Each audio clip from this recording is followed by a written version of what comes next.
Muchísimas gracias a todos, gracias a la Fundación Luquia por tenerme en cuenta para hablar de esto, que la verdad para mí es un honor, pero además para mí es una pasión, porque verdaderamente el ver el mundo de los medios, de los modelos de negocio es algo que es una constante, es un constante movimiento telúrico y como un terremoto constante, ¿no? Esa sensación de vértigo que uno tiene y que es bueno tenerla porque como vamos a ver de otra forma no se puede sobrevivir. Tenemos que cambiar nuestra forma de pensar hacia hacia acostumbrarnos y adaptarnos a ese entorno súper cambiante y vertiginoso. Pues entonces empezamos con esta ponencia que espero que os transmita la misma pasión que a mí me genera el construirla. Y construirla digo en presente porque cada vez que hago esta charla cambian las cosas y hay que adaptar un montón de variables que van moviéndose eso, a un ritmo vertiginoso. ¿Sabíais, y hablo ahora, aprovecho para saludar lo primero a todos a toda la audiencia, buenas tardes, buenos días, no sé si estáis en España o en América, pero os saludo a todos, os doy la bienvenida y gracias por estar ahí. Empiezo con una pregunta. ¿Sabíais que la mitad de las empresas Fortune 500 del año 2000 no existen ya? No es que no estén en el Fortune 500, es que no existen, o sea, han muerto. En los años 60, la vida media de una empresa del Standard Poor's era de 60 años. Hoy en día está por debajo de los 20 años y antes del final de la década se espera que se baje a los 15-17 años de vigencia y longevidad de las empresas. Hay una palabra que describe esto. La respuesta es disrupción. Las han disrumpido. Y lo que vamos a entender en esta charla es por qué se disrumpen los modelos de negocios y en qué consiste esa disrupción. Y la pregunta ya no es si tu modelo de negocio va a ser disrumpido, sino cuándo y por quién. Por eso es tan importante entender lo que es la disrupción y qué implica este concepto.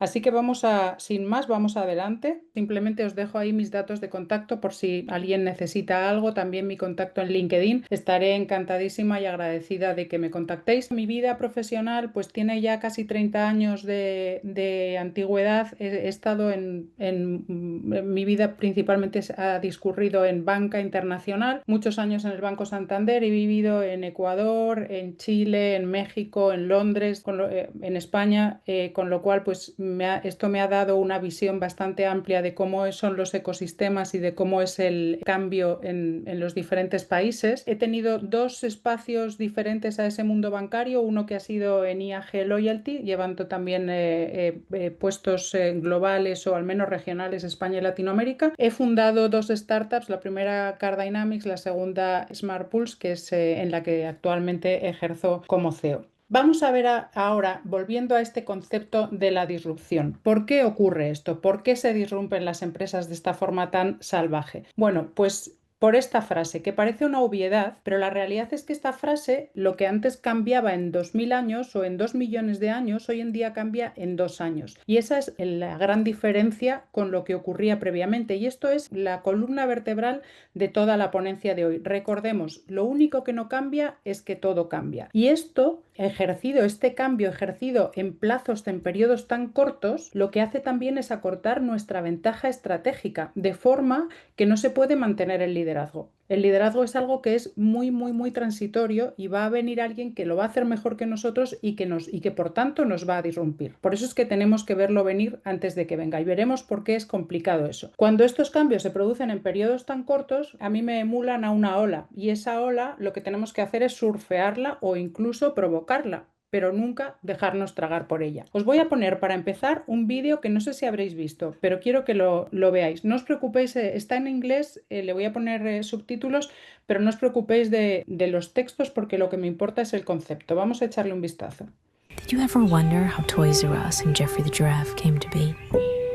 The son of a bike shop owner, Charles Lazarus, had a vision that would go on to change toy stores forever.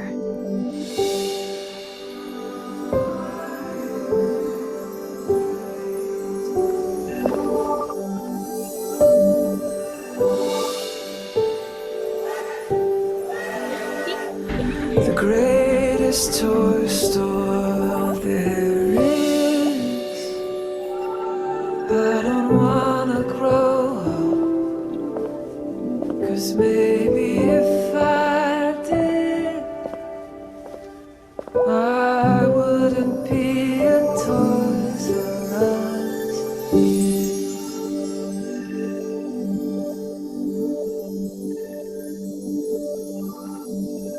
¿Sabéis qué es lo trascendental y lo diferente de este vídeo? Pues es que es un anuncio hecho absolutamente al 100% con inteligencia artificial. No sé si lo habíais visto antes.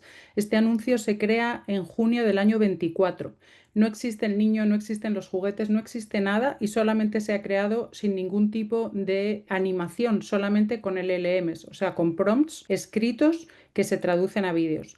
Esto nos da una idea de cómo es la disrupción, de cómo puede resultar la disrupción, por ejemplo, en industrias como la publicidad, ¿no? Es un antes y un después, algo diametralmente diferente. Y aquí os pongo a continuación una Have slide you que ever no wondered? trata de ser alarmista, pero fijaros lo que dice Satya Nadella, que es el CEO de Microsoft. O sea, hablando primero de publicidad, hablemos ahora de Microsoft. El CEO de Microsoft hace un par de semanas dio una entrevista en la que decía que estaba preocupado de que la IA podía destruir la compañía entera. Estamos hablando de Microsoft, una de las top 3 mundiales, dependiendo del día. Está el 1, el 2 o el 3, pero siempre se mueve ahí. El señor Nadella está preocupado porque la IA puede destruir la compañía. Y la realidad es que probablemente pudiera destruirla si es que Microsoft no hiciera nada por irse adaptando a los tiempos. ¿Qué cosas está haciendo Microsoft y que también son para digamos, no preocuparse, pero yo si fuera Nadella estaría ocupado en esto?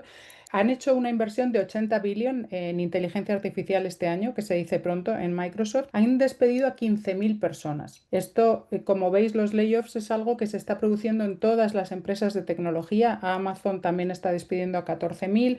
Todas las empresas de tecnología están en este proceso que se inició después del COVID. Primero fue por un sobredimensionamiento del COVID, pero ahora ya está declarado que es por una sustitución de capacidades por inteligencia artificial. Además, tienen ciertos productos como Office y Azure, que no son pequeños, o sea, son core de su negocio, están amenazados o en riesgo por los agentes de IA. Los agentes de IA, no sé si habéis escuchado que están empezando a tomar acciones incluso de sustitución de las personas, ¿no? Cuando estamos haciendo, o de los clientes, cuando se están haciendo ciertas actividades en Internet, por ejemplo, comprar, buscar información, el agente puede sustituir ya al ser humano. Y esa sustitución del ser humano hace que la forma de relacionarse con Internet sea diferente a lo que venía siendo hasta ahora. Y eso hace que se tenga que adaptar hasta el propio concepto de Internet. No sé si habéis oído hablar de una empresa que se llama Parallel Web. Esa empresa está desarrollando Internet especial para los agentes, porque la forma de buscar no es la misma. Entonces el SEO tiene que cambiar, el SEM tiene que cambiar y por supuesto los procesos de compra tienen que cambiar para adaptarse a estos nuevos integrantes de los procesos. Y a todo esto viene nuestro amigo el señor Musk y dice que OpenAI se podría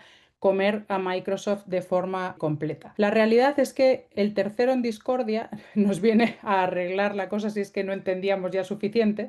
Y aquí está Sam Altman, que nos dice, y lo ha dicho en varias ocasiones, que la realidad es que nadie sabe qué es lo que va a pasar, porque estamos ante una tecnología tan novedosa y tan diferente que no somos capaces de predecir qué es lo que va a pasar. Y en unas pocas slides vamos a ver esto en un poquito más de profundidad. Lo que sí es un hecho ya es esto, fijaros, el Standard & Poor's 500, desde que salió ChatGPT a final del año 22, fijaros cómo ha subido su valoración con una curva bastante pronunciada, diría que cercana a la exponencialidad, y fijaros cómo ha bajado la apertura de nuevos puestos en ese mismo periodo. Esto da para pensar, ¿no? Da para pensar que verdaderamente ya hay un efecto bastante cuantificable de lo que está ocurriendo con la inteligencia artificial y su disrupción. Pero la disrupción no nos viene solamente de la IA. La IA es un efecto o un impacto grande porque además tiene la característica de que es algo que no conocemos y cuando no conocemos y no sabemos cómo va a evolucionar nos crea incertidumbre y eso nos lleva al miedo. Pero la realidad es que tenemos otras muchas cosas alrededor que están produciendo también esa disrupción. Cosas que pueden producirnos disrupción y como digo hay muchísimas y constantemente están cambiando, pero fijaros, La computación cuántica, no sé si habéis oído hablar de ella o en qué profundidad, pero la computación cuántica, que es algo que todavía está muy en ciernes, nos va a hacer modificar muchísimos de nuestros procesos actuales, por ejemplo, ciberseguridad. La ciberseguridad es lo que creo que va a estar más expuesto en los próximos años producto de esta computación cuántica. ¿Por qué? Porque la velocidad que tiene en ejecutar análisis hace que las encriptaciones clásicas o tradicionales ya no sean suficientemente seguras. Y eso va a pasar de aquí a allá. O sea, de hecho, hay una tendencia de hackeo que se llama Harvest Now, Decrypt Later, que significa que se está robando información ahora que se prevé que va a ser desencriptable de aquí a 5 años porque esa información tenga más vigencia que los 5 años. O sea, es algo que ya nos tiene que ocupar desde hoy mismo. Hay otras tecnologías, por ejemplo, el tema de la impresión 3D, que también va a venir a disrumpir o ya está disrumpiendo muchísimas industrias. Hay un caso que seguro que escuchasteis a final del año pasado, si no recuerdo mal, de un asesinato que se produjo a un CEO de una aseguradora grande en Nueva York. La persona que le asesinó era un chico que había creado su arma con impresión 3D en su casa. Pero la impresión 3D también tiene efectos buenos, gracias a Dios. Se están desarrollando viviendas que están listas para ocupar en 48 horas. Con el problema tan importante de vivienda que existe en Europa y particularmente en España, pues sería una innovación que nos puede venir a ayudar muchísimo. Otro tema que nos está disrumpiendo ya y que va a disrumpir más en los próximos años, el tema del espacio. El espacio hoy en día se está viendo como una extensión del planeta para crear industrias o para complementar industrias. Existen, no sé si habéis oído, muchas iniciativas de China, de Amazon, de Google, que están lanzando satélites al espacio para crear data centers allí. ¿Por qué? Pues porque los data centers tienen dos problemas básicos. Uno es la energía que consumen, más con la inteligencia artificial. Dos, la refrigeración de esos sistemas. Ambos problemas no lo son en el espacio. De hecho, hay empresas que ya están implantando data centers en la Luna. Entonces, todo eso también disrumpe muchísimo el sistema, porque en el momento en el que haya grandes data centers en el espacio, aquellos que no tengan los data centers en el espacio van a estar en un déficit de eficiencia, ¿no? Porque va a ser muchísimo más cara la electricidad en la Tierra que la electricidad que produce el Sol, que es infinita, o el cooling que produce el espacio, la refrigeración que produce el espacio. Otro tema que está también muy de actualidad, todo el tema de la conducción autónoma. La conducción autónoma que Tesla ha desarrollado muchísimo está llevándonos a un nuevo mundo en el que la robotización la inteligencia artificial va más allá de los propios LLMs o sistemas online. Toda la parte de robótica, tanto humanoides como otra serie de máquinas físicas, hacen que los sistemas de entrenamiento tengan que ser también totalmente diferentes, porque hay que hacerlo con simulaciones. Un tema que ha surgido hace muy poco y que os pongo a continuación son los robots humanoides. Los robots humanoides, no sé si habéis visto, hay varias empresas que están haciendo muchísimas innovaciones en ese campo. Una de ellas se llama XPeng y hace poco lanzó su nuevo robot, no sé si lo visteis, y en el lanzamiento era tan humano el comportamiento que tuvieron que cortarle una pierna para que se vieran los cables que tenía por dentro, porque la gente no se creía que era una máquina, parecía un humano. O sea, era el test de Turing, pero al revés. Os voy a poner el vídeo porque es espectacular.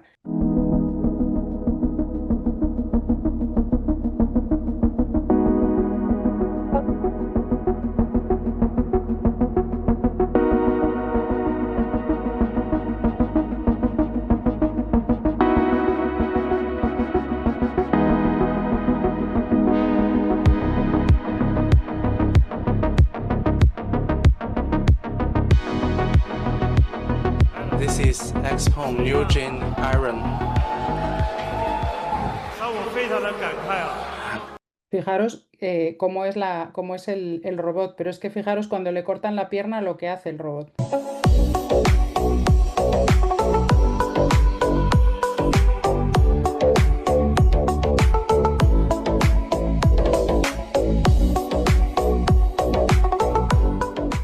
Es impresionante, ¿no? O sea, nadie diría que es un robot con esos movimientos tan naturales. Entonces, con todo esto que acabamos de ver, con todas esas innovaciones brutales que nos están impactando, que están impactando un montón de modelos de negocio, evidentemente es muy importante repensar los modelos de negocio, porque los modelos de negocio que funcionaban hace 10 años muy probablemente dejen de funcionar si no lo han hecho ya. Por eso es muy importante que estemos al filo del cambio y estemos constantemente reimaginando y reaccionando al mercado, porque el cambio es acelerado y además cada vez va a ser más acelerado.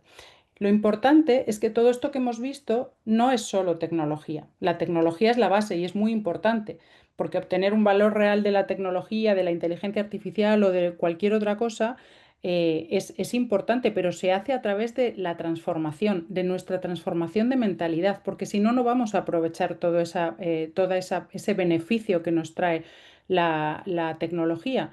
Por eso es muy importante que todos y cada uno de nosotros ejerzamos ese cambio de mentalidad en nosotros mismos, en nuestros equipos como líderes y en la sociedad, porque la sociedad también tiene que cambiar.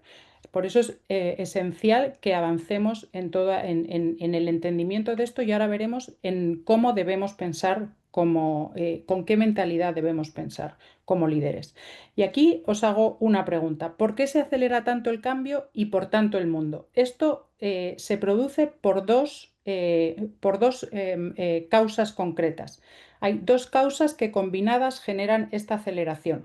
La tecnología es una de ellas y la otra es la información. Por tecnología y por información es por lo que se está acelerando tanto el cambio y por tanto el mundo. Y vamos a entender mejor estos dos conceptos. Vamos a empezar desde un poquito atrás. Como veis, a mí esta slide me encanta porque concentra súper bien dos mensajes que os quiero dar. Uno, el primero es, fijaros, esto es toda la evolución del ser humano. El ser humano aparece como Homo erectus hace casi 2 millones de años. 2 millones de años tenemos al primer personaje, bueno, no al mono, al siguiente. El señor que lleva la lanza es el Homo sapiens. Este señor surge o comienza a vivir hace 200.000 años.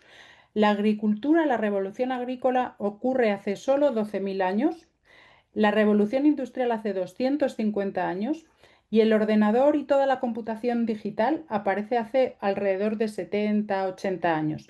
¿Os dais cuenta de cómo hemos comprimido los plazos? O sea, desde los 2 millones de años hasta que las cosas sucedan cada poquito tiempo. Y fijaros qué es lo último que ha ocurrido hace recientemente poco: robótica con inteligencia artificial. Es decir, primero acortamos los plazos. Solamente hace 80 años que apareció por redondear, la tecnología digital y ya estamos en la siguiente revolución, que es la revolución de la inteligencia artificial. Cada vez se van acortando los plazos. Eso vamos a entender muy bien el por qué cada vez se van acortando más. Pero además, el segundo mensaje que quiero compartiros aquí es que fijaros que lo que lleva en las manos el ser humano en cada una de las fases de evolución: un cuchillo, luego una lanza, luego un apero de agricultura, una máquina, un ordenador. ¿Qué nos inspira esto? Nos inspira a que hasta ahora el ser humano lo que ha hecho es generar herramientas que le dieran poder a él, que extendieran sus brazos, sus piernas, sus capacidades de hacer cosas. Pero con la inteligencia artificial lo que hemos hecho es desplegarnos como seres humanos, es decir, hemos delegado la inteligencia, que no lo habíamos hecho nunca, en unos seres diferentes a nosotros. Y eso es bien diferente. Por eso creo que la revolución de la inteligencia artificial viene a hacer algo que no había ocurrido nunca, nunquísimo. O sea, la electricidad fue algo muy grande que ocurrió hace relativamente poco, y la electricidad es algo que permea en toda la sociedad, pero no es tan fuerte como la inteligencia artificial, que es desplegar el cerebro del ser humano para que ese nuevo ser pensante que no somos nosotros pueda realizar cosas a nivel también 360 como la electricidad. O sea, es un cambio muy radical que creo que no se había dado en la humanidad nunca. Y aparte de, o sea, sin ir a la inteligencia artificial, ¿qué es lo que ha producido el crecimiento previo? Bueno, para mí el punto de inflexión ocurre en el año 1440 con Gutenberg, la creación de la primera imprenta. La imprenta lo que hace es desarrollar una tecnología muy, muy básica, pero lo que hace es desarrollar la capacidad de divulgar información, divulgar libros. Previamente solamente se podían compartir libros mediante manuscritos y esos manuscritos pues tenían una capacidad, un reach muy pequeño.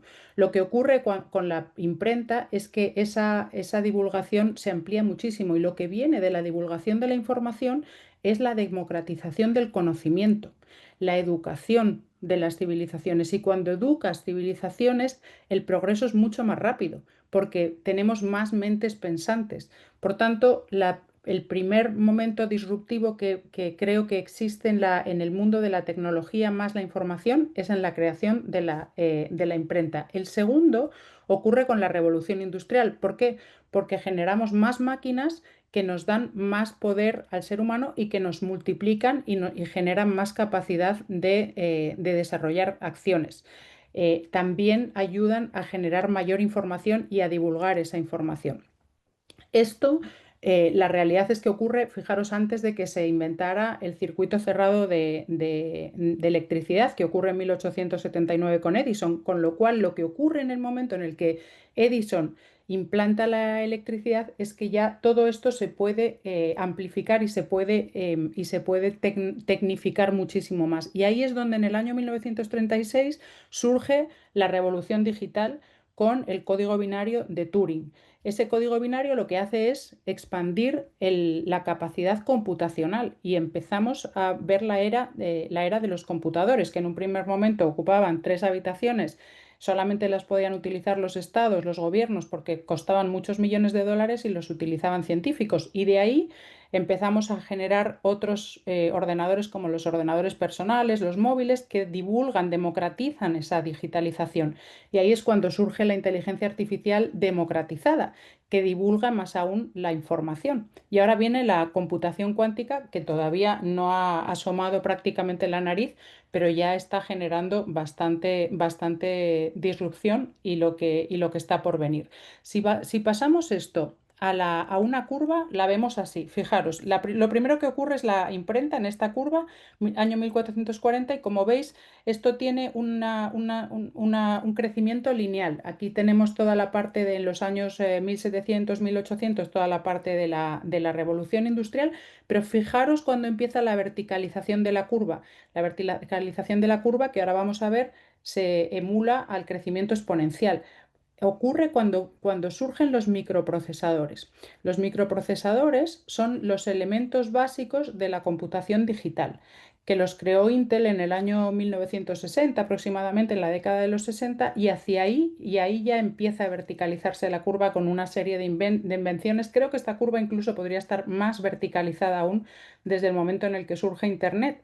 Por lo que os digo, porque democratiza la información de una forma sin precedentes. Y ahora vamos a ver qué es el crecimiento exponencial del que recién estábamos hablando. En matemáticas existen 3 conceptos de crecimiento. El crecimiento lineal, que es la línea roja que veis en el gráfico, el crecimiento potencial, que es el que veis en azul, y el crecimiento exponencial, que es el que veis en verde. El crecimiento exponencial se refiere a una magnitud tal que su variación en el tiempo es proporcional a su valor. Eso es la definición matemática. Esto implica que cada vez crece más rápidamente porque se calcula sobre su valor previo y no sobre el valor inicial. Claro, el tema está en que el ser humano piensa en lineal. Nosotros tenemos una capacidad de análisis muy limitada. Tenemos 2, 3, 5 variables, pero no tenemos más. Por eso es que nosotros, nuestra forma de prever el futuro siempre es de forma lineal y así es como estamos acostumbrados a operar. Las empresas tradicionales siempre han crecido en base a sus beneficios pasados. Eso es un crecimiento lineal. ¿Qué pasa? Que hoy en día hay un factor adicional que es la tecnología que crece al ritmo exponencial y eso nos hace competir en exponencial cuando nosotros pensamos en lineal. Y eso es el gran elemento disruptor que nos está ocurriendo. Por eso muchas veces podemos tener buenas estrategias, pero subestimar una curva porque pensamos que es lineal. Vamos a ver el origen de todo esto. Se llama, como decía hace un minuto, Ley de Moore. Gordon Moore es uno de los fundadores de Intel. El año 1965 publica su primera ley, que dice la complejidad de los circuitos integrados se duplicará cada año con una reducción de costo conmensurable. Y esto para los neófitos como yo, ¿qué significa? Pues que los microprocesadores, los chips, son los circuitos integrados y están compuestos de transistores. Esos transistores cada vez van a ser más pequeñitos y van a caber más dentro de un chip. Entonces, por eso es que cada año, dice Moore, se va a duplicar el número de transistores que caben dentro de un microprocesador. Y por eso lo que antes hacían dos microprocesadores pasa a hacerlo uno. Y luego lo que antes hacían cuatro pasa a hacerlo uno. Por eso es que el crecimiento es exponencial. De hecho, Gordon Moore en el año 75 modifica su ley y dice que esto va a ocurrir cada 2 años. En realidad está ocurriendo cada 18 meses, todavía a fecha de hoy, desde el año 75. Así que se puede decir que Gordon Moore tuvo bastante visión. ¿Esto qué implicaciones tiene? Pues lo primero que tiene es una implicación de abaratamiento, porque algo que es más potente medido en número de transistores hace que necesites menos unidades para hacer el mismo trabajo, por tanto, se abarata. Cuando algo se abarata, por ley de oferta y demanda, va a llegar a más personas y por tanto se democratiza. Y cuando algo se democratiza muy rápido, lo que ocurre es que disrumpe lo anterior, porque lo anterior deja de ser eficiente y deja de ser interesante para el público. Entonces, ahí tenemos la respuesta a la primera pregunta. La tecnología es lo que está automatizando y acelerando el mundo por esta diferencia de crecimiento que tiene con la visión humana. Y claro, ¿qué decíamos que venía encima de la tecnología? La información. Y la información es el poder más grande del mundo. Es una de las armas más poderosas. La información bien utilizada es conocimiento y democratiza ese conocimiento y la educación y por tanto genera progreso. La información mal utilizada genera manipulación, pero es igualmente poderosa hacia el bien y hacia el mal. Esto en un plano empresarial también modifica muchísimo nuestra forma de trabajar, porque imaginaros, o sea, y seguro que a muchos os pasa, los funnels de venta cambian drásticamente porque el cliente tiene mucha información y viene muy empoderado al funnel de venta. Por tanto, tenemos que cambiar nuestros procesos tanto de venta como de marketing. Por otro lado, también podemos modificar nuestras fórmulas de creación de propuesta de valor, porque tenemos acceso a mucha información, no partimos de cero. Por eso el time to market y la capacidad de generar valor es mucho mayor que antes. Un ejemplo que me gusta poner es el de las vacunas del COVID. Las vacunas del COVID jamás se habrían producido en tan corto espacio de tiempo si no llega a ser porque había mucha información previa que se puso a disposición de los científicos a nivel mundial.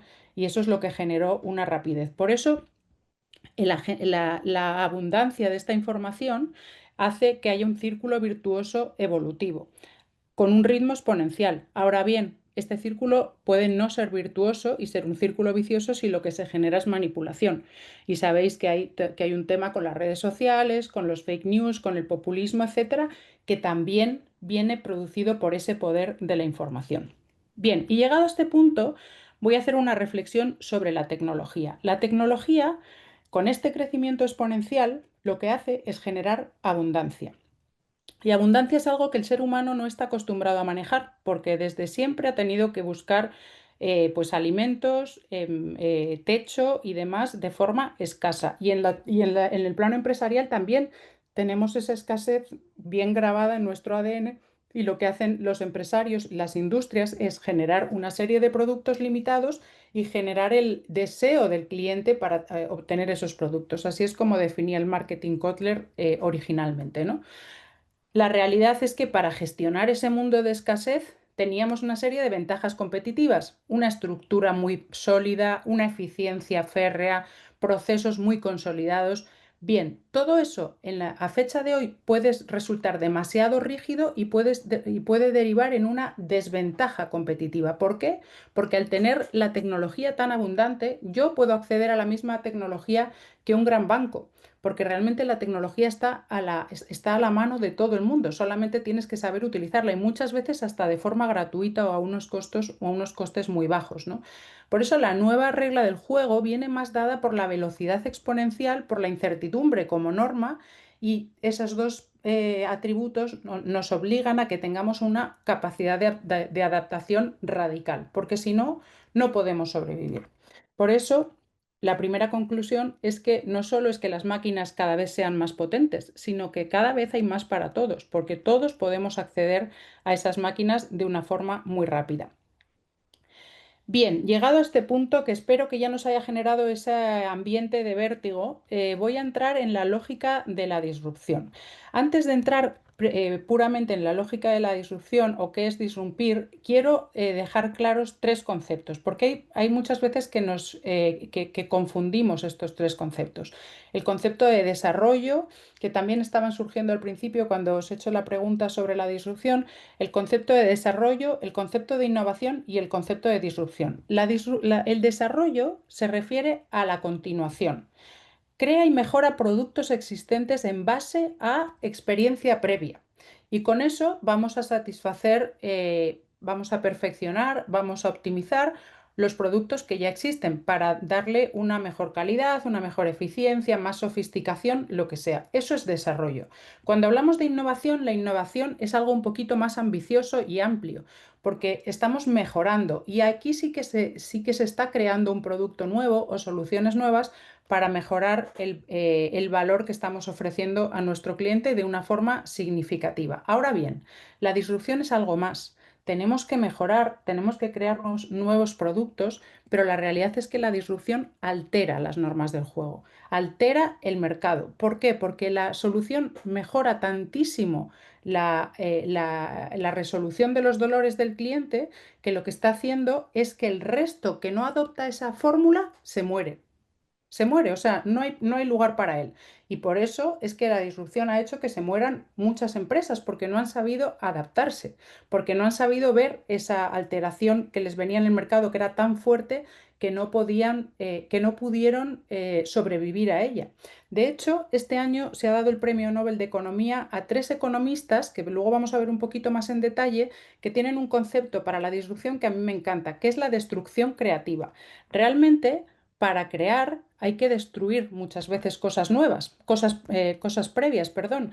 Os voy a poner un ejemplo para que lo entendáis súper bien. Netflix, cuando se crea, lo que hace es mandar DVDs por correo a las personas que querían ver una película y con eso destruyeron a Blockbuster. Pero lo que no tanta gente sabe es que, o no hemos reflexionado, es que Netflix se tuvo que destruir a sí mismo para crear sobre esos cimientos que ya tenía el streaming. Con lo cual, esa destrucción a veces implica destruirse a sí mismo. Por eso la frase que dicen estos economistas es disrúmpete a ti mismo antes de que te disrumpa alguien desde fuera. Trata de crear valor, no te quedes en la comodidad de, bueno, como yo ya soy el líder, no tengo que crear nada nuevo. No, te van a destruir ese valor porque las ventanas competitivas, recordemos, se acortan. Y aquí vemos la comparativa otra vez de la linealidad con la exponencialidad. Este área que se crea entre una y otra es la disrupción. Y eso es lo que es muy, muy difícil ver venir porque si no estamos muy atentos a ella y tenemos esa capacidad de cambio de mentalidad, no la vamos a ver venir. Y va a ser un factor sorpresa. Eso es lo que tenemos que evitar, que nos sorprenda esa disrupción. ¿Y por qué se ha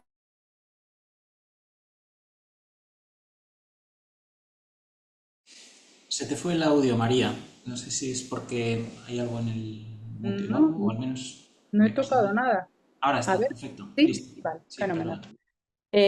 Lo que decía, que hay una serie de características de los modelos disruptivos que pueden ser todas o algunas, ¿no? Sencillez, conveniencia, es accesible, normalmente está en el móvil, tiene los costes más bajos, incluso es gratis. Y un concepto con el que quiero que os quedéis es el de good enough. No pretende ser perfecto, pretende resolver problemas reales del cliente. Ejemplo, Waze. Waze disrumpió a modelos previos como eran TomTom, Garmin, etcétera. Y los disrumpió no por ser perfectos. O sea, al principio, si Waze te llevaba del punto A al B, era una suerte, porque es una red social y al final, si no tiene escala en un lado, no te lleva bien, ¿no? Si no tiene suficientes usuarios operando. Entonces, el concepto Good Enough lo que dice es, vale, sí, pero me llevaba razonablemente bien y era gratis y estaba en el móvil. No tenía que comprarme una máquina que costaba 600 euros y tenía que descargarme las actualizaciones en mi ordenador en casa. Entonces, ese tipo de conceptos es lo que hace que se rompan los modelos antiguos y que la adopción sea rapidísima. Y cuando una adopción es rápida, lo que ocurre es que es muy escalable y tiene muchísima escalabilidad. Por eso, cuando esto se da, hay que reaccionar. Pero el problema está en que tenemos que estar reaccionando constantemente, pero reaccionar a veces no es suficiente. Por ejemplo, el caso de Google con Microsoft es un caso de reacción exitosa que se llama innovación sustantiva, que es lo que hizo Microsoft cuando Google le vino a disrumpir con el G Suite o con el Google Ads for Business, que era una evolución de lo que hacía Microsoft con los sistemas, con la suite de Microsoft, que no sé si recordáis, era un DVD que había que poner en el ordenador. Y ese DVD había que ponerlo en 200 ordenadores y tenías a 200 personas trabajando y además costaba $400. Entonces lo que hizo G Suite, Google, fue desarrollar un modelo en el cloud que se pagaba por suscripción y se actualizaba de forma remota. Maravilloso. ¿Qué ocurrió? Los clientes de Microsoft empezaron a moverse a Google, pero Microsoft, que otra cosa no, pero bolsillo tiene un rato, lo que dijo es voy a ver cómo corto esta disrupción. Se dio cuenta a tiempo y lanzó Microsoft 365. ¿Y con eso qué ocurrió? Que sus clientes, que estaba muy bien lo de Google, pero sobre todo en la zona de confort les gustaba y les gustaba saber dónde estaba el botón de Microsoft, volvieron a Microsoft. Ese tipo de reacción fue suficiente para parar una disrupción como la de Google. Pero hay veces que no es suficiente con reaccionar, sino que lo que tienes que hacer es anticiparte.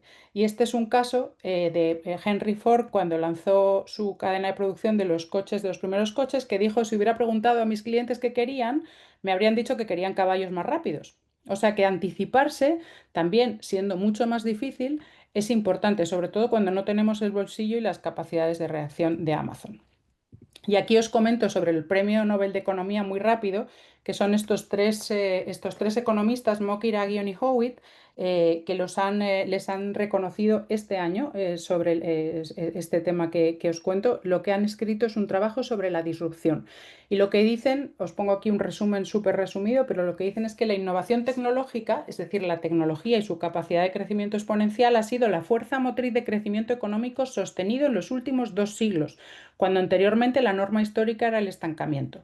Si bien yo no estoy tan de acuerdo, o sea, yo creo que el estancamiento es una forma de decir que se producían los cambios en periodos mucho más largos, pero sí es verdad que la tecnología, con todas las herramientas que hemos tenido desde la revolución industrial, la electricidad, etcétera, es lo que ha hecho que se genere esta rapidez en la que vivimos hoy en día. El progreso viene acompañado de transformación constante, de creación y destrucción en igual medida. Acordaos lo que os he contado de Netflix y cómo tuvo que destruirse a sí mismo. Y por último, ninguna posición de liderazgo es segura durante mucho tiempo. De nuevo, lo que hablábamos antes, disrúmpete a ti mismo si no quieres que alguien más te disrumpa. Aquí os voy a poner un vídeo para que veáis sobre una disrupción que se está produciendo en este momento, simplemente como ejemplo, ¿no?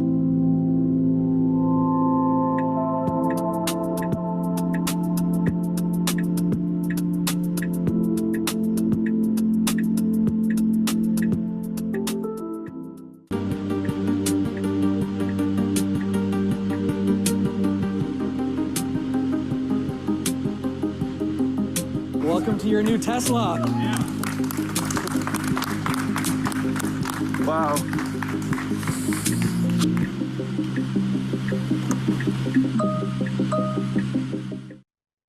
Bien, aquí simplemente os dejo este mensaje. Esto es un Tesla saliendo solo de la fábrica de Tesla para ir hacia su comprador. Pero fijaros todo el tema de la conducción autónoma, la capacidad disruptiva que tiene. De hecho, hace pocas semanas estuve en China y nos contaban que ellos tienen súper desarrollada la conducción autónoma para los taxis, pero no la pueden poner en práctica porque no saben qué hacer con el colectivo de taxis. Es decir, es un momento disruptivo que atañe incluso al plano social. Por eso os digo, la disrupción cambia el status quo, cambia las reglas del juego. El que no se adapta a esa disrupción o no la ve venir está muerto. Por eso es que las empresas del Fortune 500 que veíamos al principio han desaparecido.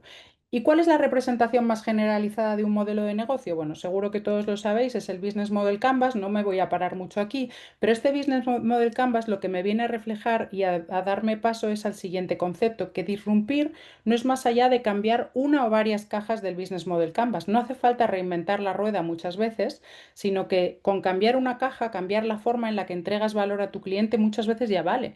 O sea, realmente hay ciertos modelos de negocio que la propuesta de valor que dan es la la misma, solamente que cambian el canal de llegada a su cliente o la disponibilidad o son más accesibles. Recordad las cosas que veíamos hace un momento sobre la adopción de modelos de negocio. Entonces, una cosa muy importante además es que la disrupción es relativa, se produce en un mercado porque cambia las reglas de ese mercado. Por eso también dentro de este concepto de no reinventar la rueda, podemos ver que funciona en un mercado como disruptor y llevarlo a otro mercado. Hay ejemplos, el Open Banking, por ejemplo, ha disrumpido muchísimo el sector financiero. En el sector de los seguros no ha habido algo parecido, o en otros sectores. ¿Se pueden exportar esas ideas de un lugar a otro? Probablemente sí se pueda, ¿no? Pero ¿cómo se montan los modelos de negocio? Los modelos de negocio se montan a través de patrones. Los patrones son una o varias, es un conjunto de objetivos perdón, de características que lo que hacen es tener, conferir unos atributos al modelo de negocio y a cómo operan. Y esto pueden ser atributos económicos, atributos de monetización, relación con el cliente, relación con proveedor, la propia propuesta de valor. Entonces, para disrumpir, lo que tienes que hacer es utilizar una combinación de patrones disruptivos. Aquí os pongo algunos de los patrones disruptivos que, como sabéis y como os comentaba, están constantemente en cambio y no vamos a entrar en detalle por cuestión del tiempo, pero tenemos el modelo recurrente, el modelo abierto, el modelo embedded, el modelo de plataforma o el long tail. Y hay un modelo en el que sí que me quiero parar, que es el de IA y datos, porque estos sí son transversales, son patrones que prácticamente hoy en día se tienen que utilizar como combinación en todo el resto de modelos, unido con otros patrones. Aquí os pongo algunos ejemplos de patrones. Por ejemplo, el recurrente, pues tenemos Amazon Web Services, OpenAI, Nubank. Recurrente simplemente afecta a la monetización y a los datos que obtengo del cliente, y ese modelo de recurrencia lo que hace es tener, por ejemplo, una suscripción o un freemium. Plataforma, pues plataformas Airbnb, Nubank, Klarna son plataformas. Everything as a Service es otro tipo de recurrencia. También tenemos Amazon Web Services, OpenAI. Open, el modelo Open, que puede ser crowdsource, open source, etcétera, puede ser Airbnb, puede ser Waze. O el modelo de plataforma con ecosistema, modelos de neobanking o de open banking, pues tenemos aquí Stripe, Nubank, etcétera. Entonces simplemente son ejemplos para que os queden claros, pero voy a pararme un poquito más en la parte de el impacto de los patrones de datos y de IA en los modelos de negocio. Hoy en día todo tiene que ir enfocado a conseguir ventajas o efectos de red de los datos, porque si no tenemos datos no conocemos a nuestro cliente y tampoco podemos entrenar a la inteligencia artificial. Por eso es esencial tener el flywheel o el círculo virtuoso de los datos. Los datos lo que hacen es tener usuarios que nos dan datos, esos datos nos hacen mejorar el producto, mejoramos el producto, tenemos más datos, tenemos más usuarios y con eso tenemos más datos. Es un efecto de círculo virtuoso. Y ese producto va a mejorar y además vamos a tener un foso defensivo. Por eso es importantísimo el efecto de red de datos y tenemos que buscarlo en todos los negocios que hacemos. Y el segundo es el impacto de la IA. La IA tiene muchísimos impactos, puede ser en forma de copilotos, en forma de automatización de procesos, puede ser en forma de agentes, pero todos lo que hacen es optimizar eficiencia, optimizar trabajos, hacer trabajos mucho más enriquecidos en menos tiempo, etcétera. Estos modelos, lo que os quiero llamar la atención es que antes eran herramientas complementarias o patrones que se complementaban con otros. Hoy en día son esenciales en los flujos de trabajo. No hay empresa que vaya a sobrevivir mucho tiempo si no está incluyendo ya los efectos de red de datos y los copilotos y los agentes y todos los temas de inteligencia artificial. Y eso no es menor porque muchas veces los datos ni siquiera los tenemos disponibles porque están ensilados, etcétera, etcétera. Aquí os hago un poquito más de reflexión sobre el motor del crecimiento, que es este círculo virtuoso, el efecto de red, que son más usuarios, más datos, mejor producto, más usuarios, más datos. Esto nos lleva a un concepto importantísimo que tenemos que tener como líderes, que es el aprendizaje. Tenemos que estar constantemente aprendiendo. ¿Por qué? Porque estamos ante un crecimiento exponencial que no controlamos y que además cambia todos los días las reglas. Entonces, o estamos constantemente aprendiendo o nos vamos a quedar fuera de la rueda en un día. O sea, no nos queda más remedio que estar constantemente en ese proceso de aprendizaje sistémico. Nosotros tenemos que ser nuestros propios buscadores de información y tenemos que estar siempre con esa curiosidad nativa. Y para esto, ¿qué deben hacer los directivos en todo este mundo? Bueno, tenemos que rediseñar la mentalidad. La mentalidad antigua venía, en el tema de la IA en concreto, venía a responder la pregunta de ¿dónde puedo hacer un proyecto de IA? Y todavía veo muchas empresas con esa mentalidad. Puedo hacer un chatbot, puedo hacer un piloto, puedo hacer una optimización puntual. No, no, esto no va de dónde puedo implementarla. Es como la luz, como la electricidad. O sea, la electricidad está en todas partes. ¿Cómo sería esta organización con una estructura híbrida humano-IA? Tenemos que estar empezando a pensar ya en que las colaboraciones, ya el trabajo híbrido no es trabajar desde casa, trabajo híbrido es trabajo en colaboración humano-IA. Con eso vamos a poder hiperpersonalizar, vamos a poder generar modelos explicables, copilotos, automatización cognitiva. Tenemos que ir a ese trabajo de mentalidad de futuro, de cambiar totalmente la estructura. Y eso no es menor, porque para cambiar esa estructura necesitamos generar una estructura nueva. Esa estructura necesita tener una gobernanza. Hay una serie de riesgos, de políticas, tenemos que generar políticas. Tenemos que enfocarnos en la formación de los equipos. Tenemos que crear centros de excelencia para que coordinen toda, aparte de la gobernanza superior del comité o del CIO, tenemos que generar centros de excelencia que controlen. Y además con eso vamos a generar una ventaja competitiva, porque si no lo hacemos, lo que va a pasar es que nos vamos a quedar fuera. Por eso tenemos que empezar a pensar de esta forma, porque igual que la electrificación, los primeros en integrar la IA de forma estructural obtendrán una ventaja decisiva. Es verdad que hoy en día no hay un departamento de electricidad en las empresas, más bien es la electricidad tiene que estar, el día uno tienes que enchufar. Bueno, pues eso mismo tiene que ser la IA. Y con eso vamos a generar un menor costo operativo, velocidad superior, innovaciones mucho más rápidas, modelos más precisos, pero sobre todo, equipos más empoderados, porque van a conocer ese modelo híbrido y van a ser capaces de aprovechar la eficiencia. Por eso, si pilotas con IA, perderás la batalla. Y si entiendes cómo disrumpe tu modelo de negocio la IA, ahí serás quien lidere.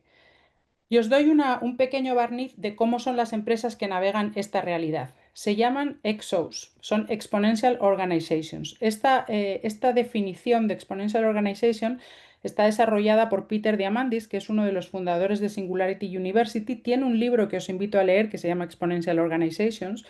¿Y qué las hace diferentes? Pues piensan diferente, porque ya no piensan en eficiencia. Acordaos lo que os decía, la escasez ya no es el problema principal.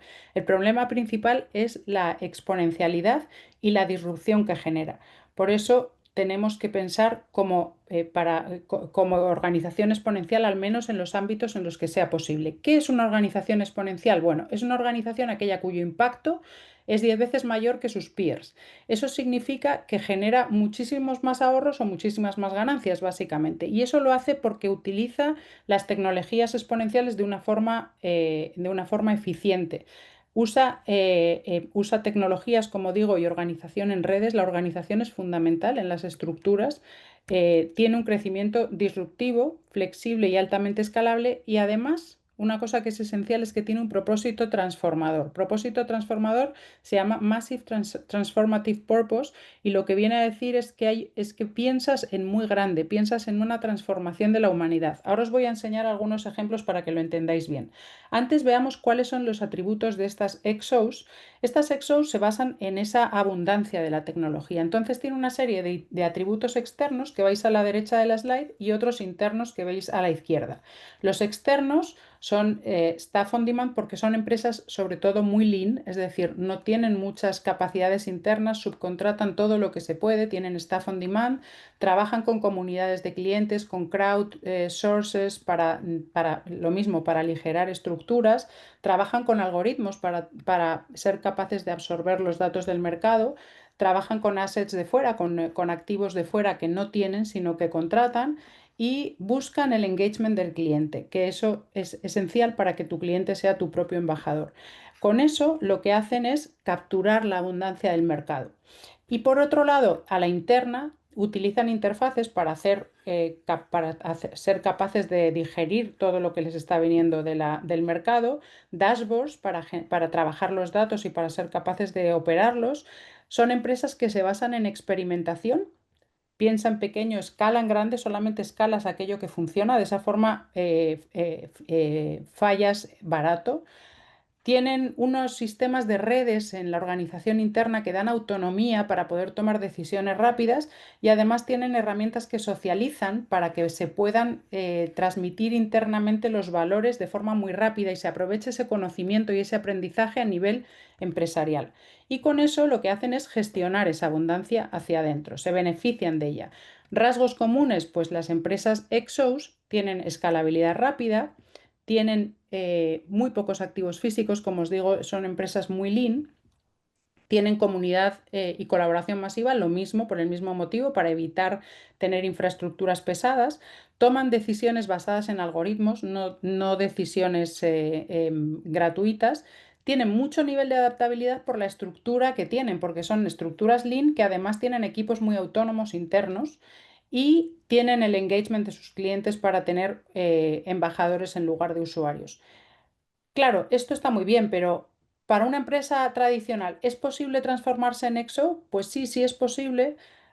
No vas a conseguir tener todos los atributos, pero empezando por algunos puedes generar muchísima ventaja competitiva. Lo que tienes que hacer es enfocarte en aquellos que sean más interesantes. Aquí os cuento los que son más, digamos, diferenciales, que es el tema de la red adaptativa. La red adaptativa de las EXOs hace que trabajen con equipos autónomos con su propio propósito, organizados en redes adaptativas que expanden el conocimiento a través de ese componente social que tiene la empresa, social en el sentido de que puede socializar. Trabajan con portafolios de hipótesis y no con planes cerrados. Los planes estratégicos a 5 años ya no deberían existir, se deben hacer planes con hipótesis que puedan ir modificándose y que sean flexibles y tienen métricas enfocadas en el valor del aprendizaje. Daros cuenta, o sea, volvemos a hablar del aprendizaje y de la necesidad de tener ese aprendizaje como sistémico. El liderazgo tiene que facilitar preguntas en lugar de dar respuestas, tiene que habilitar en lugar de controlar y tiene que construir contexto en lugar de mandar. Y además os diría, tiene que predicar con el ejemplo. Aquí os pongo un par de ejemplos de EXOs. SpaceX, que sabéis que es la empresa de Elon Musk que ha sido capaz de lanzar cohetes y ser mejor que la NASA, es una clara EXO. Tiene un MTP, un Massive Transformative Purpose, que fijaros si no es importante y grandioso, es hacer posible la vida interplanetaria, es decir, lo que quiere es facilitar a los seres humanos el movilizarse hacia otros planetas, ¿no? Entonces eso ya es muy visionario y impacta en ser una EXO, pero hay EXOs que son muchísimo más de andar por casa. ¿Por qué es una EXO? Bueno, ha hecho un cambio radical en la industria aeroespacial, tiene 10 veces menos costes que la NASA. ¿Por qué? Porque ha conseguido automatizar y reutilizar los propulsores de los cohetes que lanza. Ha conseguido que esos propulsores vuelvan a aterrizar en la Tierra, cosa que la NASA no había conseguido nunca, y eso hace que tengan unos periodos de iteración muy rápida. Son capaces de lanzar un cohete al mes en lugar de un cohete al año como hace la NASA. Con eso imaginaros cómo han disrumpido el mundo del espacio. Y como habéis visto al principio, el espacio ya no es algo para los gobiernos y demás, es que las empresas están empezando a lanzar satélites con centros de datos. Y ahí se abre una conversación diferente, ¿no? Porque además tienes todo el tema de la regulación, de cómo se protegen esos datos, etcétera, pero eso tiene que ser alimento para otra conversación. Las características que tienen de EXO, pues tienen experimentación extrema, acordaros uno de los atributos internos, tienen staff on demand y red global de expertos, atributos externos, tienen interfaces que son atributos internos y algoritmos que son atributos externos para facilitar el estudio y el análisis de datos. Otro ejemplo, Amazon Web Services. Amazon Web Services también fijaros el Massive Transformative Purpose que tiene, que es permitir que cualquier empresa pueda escalar su tecnología sin límites. Y es verdad. O sea, yo tengo la misma tecnología que puede tener pues un banco, el Bank of America, porque puedo acceder a la misma nube, etcétera.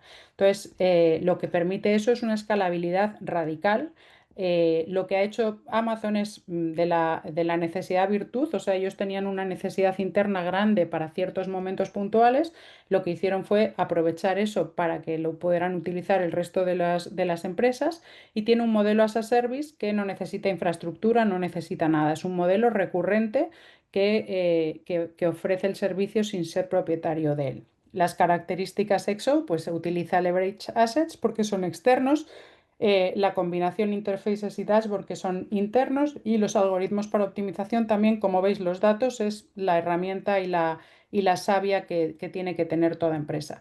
Y el tercer ejemplo que os pongo es una empresa local española que en el año 2016 fue creada, es Telefónica Alfa, es una iniciativa de Telefónica que se hizo para generar moonshots corporativos. ¿Qué significa eso?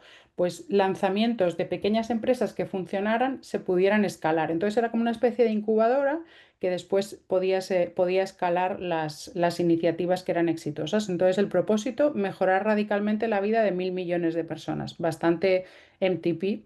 Modelo era una unidad independiente de Telefónica, completamente separada, con financiación autónoma, autonomía total. Se enfocaban en los problemas y desafíos humanos, salud, energía, educación, etcétera, que no tenían nada que ver con telco y veían duración de proyectos entre 5 y 10 años, porque eran moonshots que implica a largo plazo. Tienes que escalar y crear, lo que genera valor, ¿no? Una de las iniciativas fue Alpha Health, que luego se convirtió en Coa Health, y esta iniciativa, que era Salud Mental Digital, hizo un spin-off de Telefónica Alfa y fue muy exitosa y se lanzó.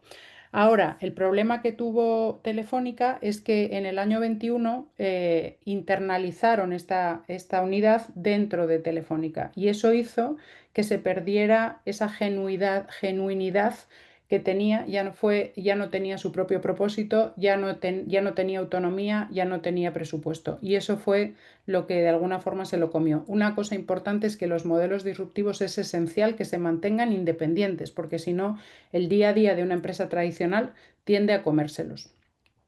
Por eso la transformación real no empieza con la tecnología, sino que empieza con el coraje de cuestionar cómo decidimos, cómo aprendemos y cómo lideramos. Todos nosotros como líderes, porque no es una época de líderes expertos, sino de líderes flexibles. Tenemos que cambiar completamente nuestra forma de pensar y la forma en la que abordamos a nuestros equipos, predicar con el ejemplo, no tener miedo al error, es más, provocar esa experimentación que sin duda va a traer errores, pero hacerlo de una forma segura o lo más segura posible, generando entornos que de por sí sean seguros, pero además promuevan pilotos pequeños que solamente permitan escalar aquello que ya sabemos que funciona. Así que lo único que no cambia es que todo cambia. Espero que esta columna vertebral de la presentación les haya convencido, os haya convencido y estéis, si cabe, más convencidos que antes, que seguro que ya lo estaban, que ya lo estabais. Solo debemos decidir nosotros como líderes cómo queremos hacerlo, cuánto aprendemos en el camino.